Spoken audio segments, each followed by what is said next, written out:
చిత్ర పరిశ్రమ ఖ్యాతిని విశ్వవిఖ్యాతం చేసిన మహానటు విశ్వవిఖ్యాత శ్రీ నందమూరి తారక రామారావు సినీ రంగ ప్రవేశం చేసి 75 సంవత్సరాలు పూర్తయిన సందర్భంగా ఆ నట సార్వభౌమునికి AP film chamber of commerce ఆధ్వర్యంలో వజ్రోత్సవ వేడుకలు జరపాలని ఆంధ్రప్రదేశ్ ఫిలిం ఛాంబర్ అధ్యక్షులు ఏఎం రత్నం కార్యదర్శి మోహన్ గౌడ్ పిలుపు మేరకు తిరుపతి జిల్లా అన్నమయ్య జిల్లా కన్వీనర్స్ రవిచంద్రారెడ్డి నక్కా రాజేంద్ర ప్రసాద్ ఆధ్వర్యంలో తిరుపతిలోని ఫిలిం ఛాంబర్ బ్రాంచ్ ఆఫీస్ నందు వజ్రోత్సవ వేడుకలు ఘనంగా నిర్వహించారు. ఈ కార్యక్రమానికి ముఖ్య అతిథిగా గూండాల గోపీనాథ్, సుబ్రహ్మణ్యం యాదవ్తో పాటు అల్లంమణి, జిఎల్ కుమార్, రాజగోపాల్, గుర్రప్ప, కడివేటి మునిరత్నం, శ్రీమతి రేవతి కళాకారులు, కళాభిమానులు పాల్గొన్నారు.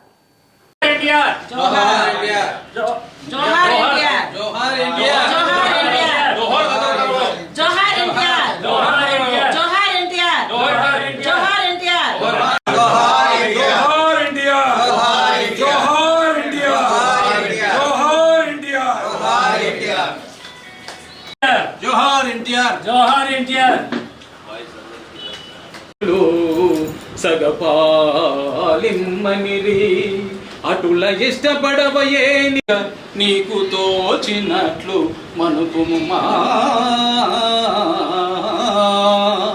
తనయుల భీముడుగా ఎన్టీ రామారావు గారు చేశారు.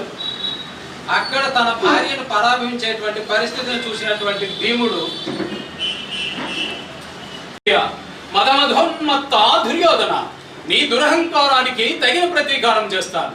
దారుని రాజ్య సంపద మదంభున కోమలి కృష్ణ చూచి, దారుని రాజ్య సంపద మదంభున కోమలి కృష్ణ చూచి రంభోరు